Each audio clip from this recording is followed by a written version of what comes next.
शिक्षा तपाईहरुलाई प्रदान गर्नुहुन्छ र यहाँ गुरु बसेको लाभ उठाउनुहोस्। तपाईहरु यहाँ गुरुजी जाडामा ठिम्बुरिएर बस्नु भएको छ नि, उहाँबाट तपाईहरुले त्यो लाभ लिन सक्नुहुन्छ। आमा दिदी बहिनीहरु बाबा दाजुभाइले हिँड्नु पर्छ, भ्याउनु भयो भने तपाईहरुले पनि सुरु गर्नुहोस्। भ्याउनु भएन भने आमा दिदी बहिनीहरु चाहिँ त्यति बाहिर धेरै हिँड्नुहुन्न र तपाईहरुले एक दिन छुट्टीको दिन भए पनि हप्तामा एक दिन भए पनि गुरुकुल आउनुहोस्। आएर तपाईहरुले एउटा श्लोक गीता पढिदिनुहोस्।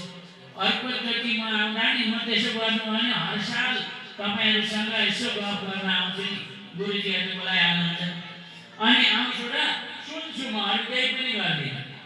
तपाईहरु सबैलाई माइकमा आमा दिदी बहिनीहरुले गीता पढेको सुन्न चाहन्छु म र हजुरहरूले त्यो गरिदिनु भयो भने अनि मात्रै हाम्रो तपस्या सार्थक